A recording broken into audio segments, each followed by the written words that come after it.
Tal's career is remarkable, not only for his achievements in real estate, but also for his entrepreneurial spirit and commitment to innovation. Under his leadership, the firm continues to blend strategic real estate development with cutting-edge technological insight. Prior to his role at Silverstein Properties, he co-founded and led tech and media companies, served as an officer in the Israel Defense Forces, I'd like to learn more about that, and has since been instrumental in supporting startup through SilverTech Ventures, which is on this floor, where he's fostering technology-driven growth across New York City and beyond. He also serves as an advisor and board member in numerous business and investment initiatives. Today, Tal will share his insight on a topic at the forefront of both healthcare and technology, the real-world impact of AI, which is really what this conference is about, that we have put together with Patricia and Roger. From improving patient outcomes to navigating the challenges of AI adoption in healthcare startups, Tal's experience bridges innovation, strategy, and practical implementation. We'll also hear his perspective on emerging trends and guidance to entrepreneurs seeking to break into the AI-driven health tech space. Please join me again to giving warm welcome to Tal Kerret. You didn't mention, but we have experience from NYU. I sit on the board of the NYU School of Engineering. Okay. So I'm in real estate, but really my background is not from real estate. I was asked by my father-in-law to join the family business for a decade. Every year he would ask me to join the business. He would take me aside. Roger is smiling because he knows the story. Larry would take me and ask me, I need you in the business. I need you in the business. And I was running companies. I founded two companies. I ran them, grew them. They became substantial. And Larry wanted me here. But my background was in something I never dared saying before the last couple of years, was in AI. That's what I studied at the Tel Aviv University. I joined the board of NYU, the School of Engineering, with the premise that I bring the AI background to the table. At NYU, we probably have some of the best, if not the best, faculty of AI in the country. We connect and work closely with the NYU Medical Center and NYU Langone Hospital, which is today ranked #1 in the world in patient care and mortality. And a lot of it is driven by AI. Some of the things are behind the scenes of how do you identify when a patient has a risk, when a patient coming in, something may happen to them, and reduce the risk of something bad happening to them. And that's how NYU, if you search why is NYU Langone Hospital ranked #1 in the 3 different categories. So we are helping the patients get the best care we can. Obviously, you can't reduce mortality to 0, but you can reduce it dramatically using identifying what the patients may have. And now to your question. So I hope this gives a little bit of background. So the question is how AI has improved patient outcomes. So we have on this floor a platform we started without knowing what the hell we are doing about a decade ago, which is called SilverTech Ventures. Part of my passion, I brought by luck 3 individuals who were leaders in the tech world. One of them wanted to retire. I caught him at the day that he was retiring. He was giving a speech on this floor to the top 100 VCs in the United States. He left the building and I came in. His name is Charlie Federman. He was the CEO of Broadview, and after that he was a managing partner at a firm that had some of the best success stories out of Israel, and asked him, what are you doing? He said, I'm retiring. I said, come with me. And I introduced him to Larry. And Larry told him, you're a kid. Like, you can't retire. Get him an office. So Charlie started SilverTech Ventures with my help and another gentleman. We loved the healthcare space and we love the AI space. So our focus at SilverTech Ventures is the healthcare space, the companies that come from fintech, obviously at the World Trade, we understand that, and AI. So to one example of a company that helps save and reduce chances of people being hurt is a company called V. If you go to vi.co, it's a company that is not running around raising too much capital. They're profitable, they are growing. Revenues this year should be over 100 million ARR, and next year expected to double that.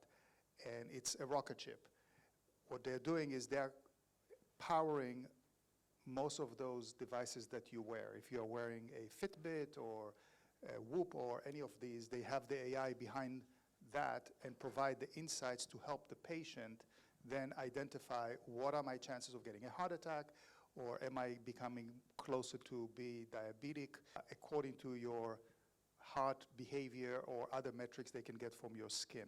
So that's an example. They're all about AI. They were all about AI before, and they're taking off with that solution. That's one example. Thank you so much. This is so insightful. Can you tell us what are some challenges that you have encountered? Not everything is amazing and great and easy. So what are the key risks in AI that you come across when you speak to these startups, or in general? You can also talk about your property development as well. So it's a little bit, More open-ended. more open-ended, yeah. It's a big question. Yeah, what are the challenges? You have three risks? questions in one. AI is scary, and to many people it's not personal, so they are afraid of it.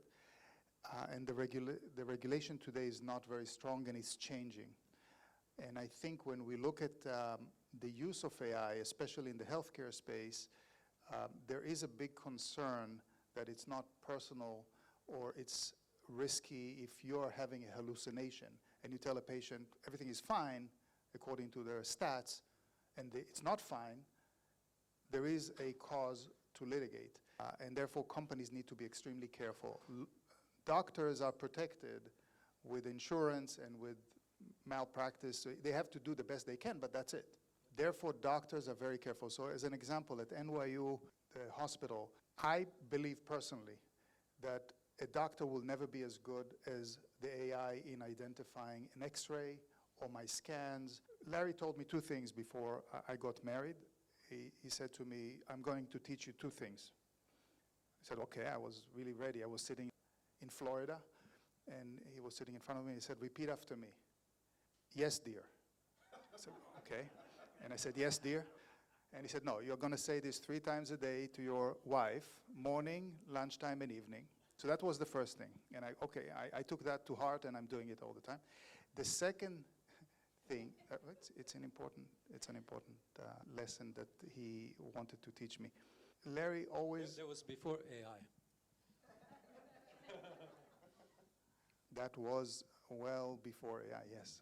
Well, AI existed. It's not like AI didn't exist. It was before the AI of now, of OpenAI and ChatGPT and that information. And he always pushed in that direction. But he said, always make sure that you're adding value, that people are adding and doing the right thing. If it's not adding value, then someone will figure it out and there will be a disaster. So always look at where is the value added. And that's the second lesson that he gave us. When I'm looking at the risks, for example, at the NYU, if the AI is finding the best solution for me in the health side, I'm at risk. So Larry always said to me, he says, going hand in hand with my wife to colonoscopy land. And I was before colonoscopy. After that, I went with my wife hand in hand, and they asked me, do you want the AI to look at sorry for maybe I went too far with the medical things, but do you want the AI to look into the findings? And I said, sure. And they said, oh, that's nice that you're saying yes. Why are you so enthusiastic? I said, I believe that the AI will find better what's going on than a doctor. I said, well, that's interesting, and they marked it down. So I do believe the AI finds it better than the doctor, but if the AI gave me the answer, I would not feel comfortable. And the issue is the comfort level of the patient. You want empathy, and AI is not giving you empathy unless it's kind of faked empathy. The doctor really cares or doesn't care. We can use AI. It's an important and powerful tool. It will continue to evolve better than all of us. We don't evolve as fast as AI. If we can do that the right way, with the empathy at the end, like nurses will probably not be replaced by AI and robotics. You will need someone that listens to you, that holds your hand and deals with you.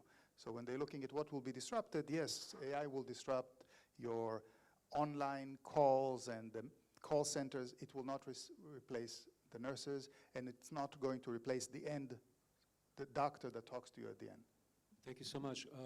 You said a lot. So how about data privacy and regulatory compliance? If you could kind of integrate that, talk about regulatory, that's extremely important. How do you tackle that? How do you look at It's a huge issue, and I know it from some of our startups. Regulatory-wise, the healthcare space is super regulated. You have the HIPAA compliance. You need to make sure that the data of the patient is not going into the ether. It's not. That could be blocked by air-gapped computers that have their own AI on them that was trained on some data from somewhere. It needs to be trained well, and then the data doesn't flow anywhere else. The other layers of issues that show up with AI is if someone infiltrates the computers, like cyber protection needs to be much higher than any other category. You could be infiltrated when you have a business, even in fintech, and the damage is not as high in terms of regulation as it is, maybe perception-wise and marketing-wise, but not as it is in the healthcare space. So the fear of companies being hacked, and they will be hacked. The hackers hack every different company today. All the Fortune 500 companies were hacked in the last year. You have to protect your data and do everything in your power. So that's one. And in terms of access to the information, how do you get the most updated data and response using the AI that is relevant to today? Maybe a simple stat, Peter Denson said and analyzed how fast did the information, the medical information in the world progressed over the years. And in the 1950s, it took 50 years for all the medical data in the world, medical knowledge in the world to double, 50 years. In 1980, it was 7 years. Every 7 years, the information, the knowledge, the medical knowledge doubled every 7 years. So doctors had to study new information every 7 years. You know what it is today? Minutes? No, I know. Every 73 days, we are doubling the world knowledge on the healthcare. So our doctors become obsolete very quickly. They don't become obsolete in terms of their patience and their listening and giving you empathy, but they become obsolete in terms of their knowledge. Same thing with attorneys as well. Attorneys, they are complaining to me a lot. Everybody goes to ChatGPT now these days. Why they need us? But that's a separate question. A separate I have question. 3 kids. I know that, yes. Yeah. They don't need us. No. So another question is, which emerging AI trends do you believe will have greatest impact on healthcare over the next 5 years? I'm not good at predicting the future. I don't think anybody can predict. We can see the trajectory and the belief of what AI will be. I think integration of AI with healthcare is going to be explosive. We believe in it at NYU. We believe that any work we do, that's why we have now a new dean as of this year at the NYU Engineering School who came from the biotech and healthcare and is working closely with NYU Medical Center, because technology evolution and the healthcare side are explosive. With all the issues we mentioned before of hallucinations, you need to overcome that. That will be overcome, I'm pretty confident. If the AI is faster, it can check itself 100 times more than a doctor. The risk of the AI then being infiltrated or HIPAA compliance, that's the place you have to focus on. But where will be the biggest impacts? It will be in the genome. So we have a company called Identify as an example. The genome analysis is getting smarter and faster. There are only about 7,000 geneticists in the world. That's it. You have more astrologists in the world. So if you have a DNA checking and you're getting your DNA sequencing, your doctor doesn't know what to tell you. They're not experts, and they won't know what to tell you, and they don't know your progression. Are you going to get cancer or not? What should you eat or shouldn't eat? And every year if you do, or every 2 years if you do your genetics sequencing, what is going to happen? This will be solved, and this will be giving you a much better insights into your future. So longevity will be a much stronger place with AI. You'll know so much about yourself and how to change your diet or your exercises and things of that nature to improve and optimize yourself. And precision medicine and precision healthcare, because I'm sure that you don't need the same healthcare as I do or the same treatment as I do, and my son doesn't need the same as my wife, or my grandson.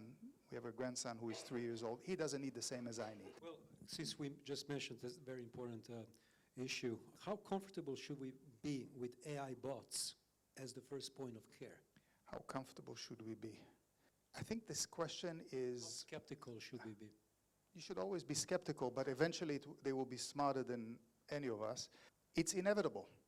So does it really matter how skeptical we are? It's inevitable, and it's coming fast. If the young generation today trusts the AI more than they trust the teachers, and I see it all the time, they don't trust their teachers anymore, in big numbers, meaning if there is one teacher that someone trusts, that's fine, but most of them do not trust their teachers anymore, then it's inevitable that they will trust a bot that will give them the first line of answers. And it solves a lot of issues. It solves a lot of problems without getting to the second tier and the third tier of doctors. So doctors need to specify and learn and be best in specific categories, which is another problem. We don't have enough doctors. If you're starting to be so specific, you need to learn so many years, and the patients start to know more than the doctors. Well, Silverstein is very well known for properties. So let's talk about how do you see the AI and healthcare category impacting the real estate space? That's something it's your passion. Yeah, it's a combination of passions. A few things. The companies that will grow and do very well are companies that are at the forefront of the AI revolution with healthcare. These will be, and we see, they're increasing in their needs of space, increasing in their needs of engineering and learning and growing their staff. So they will need more space, which is great. If there is a hub or an area where a lot of companies in the healthcare space are sitting, you will find a lot of demand also for residential. So we love residential. We love to build residential. We start roughly a new multifamily project once a quarter. So if you find where to build it, you know the demand will come. That's one. And the companies that are in the old school and not advancing, my guess is they will shrink. That's the downside of it. They will suffer and shrink because someone young, fast, and using technology will come and eat their lunch. And it's coming and it's happening faster and faster. Who may be the winners and losers of location? Of locations? Yes, in terms of location. Okay. I think New York will be a winner. It's clear. New York, never bet against New York. So we don't go to Miami, okay. I'm not saying don't go to Miami. Miami has a different category, which is mostly related to taxes and good weather. Love Miami, or at least love that area. We are on the West Coast in Naples, but Miami is great, Florida is great, but it's weather related and taxes related. I'm generalizing. I'm sure there are many, many other things. In terms of corporations and efficiency and growth, you need to be close to the best educational research, which is sitting here. It's sitting in New York. New York became number 2 in the country. It used to be number 5, number 3 a few years ago. Now it's number 2 after Silicon Valley, which is very sprawling and spread. So it's much harder over there to find the right location. I think in New York you get everything. It's immediate. It's now. And it's here. So the demand is increasing and is dramatic. I hope I answered the question the way you wanted. You did. I love New York. So, I love Miami too for the weather. Yeah. Taxes, that's a different issue. Advice for innovators. What guidance would you offer to entrepreneurs looking to break into the AI-driven health tech space? The value we recommend to, and I'm using we because it's not just me, we have a team that's what they do, is first find a problem that you're solving, a real problem you're solving, and it's not about, the marketing you can hire. Are you really bringing value to the consumers? If you are, do you have the real passion, ability to run fast with it? And you need to surround yourself with people that will accelerate you. Today, the lifespan of a company from beginning to become a unicorn is much shorter than it used to be 10 years ago and 20 years ago. Most of the companies that accelerate themselves to the level, kind of escape velocity, is those who manage to very early on surround themselves with the right set of partners, investors, and of course employees and the team. Everybody talks about the team. The team is critical. It's a given. If you don't have the great team, you'll never succeed. But if you don't surround yourself today with the right people, your idea becomes transparent within weeks, days, and then someone will copy you that has faster access, better abilities, and they will get to be the winner. And in this market, unlike real estate is very, very, very different. I learned that over a long period of time. Real estate is not a winner-takes-it-all market. We can succeed, and someone across the street will succeed, and we would love to work with them. It's kind of frenemies business. We love them, they love us, they hate us, whatever, but we compete, but it's fine. If they do well, we'll do well. If they create a bad place there, then we don't do well. It will affect the neighborhood. In tech and in healthcare, the winner takes it all. It's a oligopoly market, right? You have very few players, they compete with each other, they sue each other to death, so they protect their intellectual property. The winners need to run really fast and be really smart. So what we recommend to the companies is, once you have a good idea and a great team, run as hell, bring value, and then you can accelerate it. If you fake the words AI too much, people will see through it and understand through it. This is a little bit more personal question. How do you integrate what you learn in Israel Defense Forces? You've been there for 6 years, according to what I read. How do you apply your skills, endurance, from such perspective? How do you apply that into real estate, into healthcare, into AI? What have you learned there? And what are this young generation missing that are not actually being deployed in the military? I've been in the Israeli Air Force. I served almost 7 years. There are many, many lessons you learn in that kind of period of time. Of course, how to have discipline, what's important in life, it changes everything. It doesn't matter where you came from or what you had. If you're in a setting like that, people come from all areas. They have nothing, they have everything, doesn't matter. If you're a good person, you'll do well. If you're not, you won't. We have on this floor I would call it leadership machine that is run by the top pilots in the world. This is the largest flight simulator center of F-35s in the world, sitting on this floor, and you're all welcome to pass through it. You know it? It's called the squadron. The top corporations in the world are sending their leadership at least once a year, some of them 4 times, 5 times a year, to be trained by this program. And the way this program works is they teach you how to fly an F-35, then they put you in an F-35 flight simulator, and you have missions, and you come out of it, you learn to debrief, you learn to self-criticize.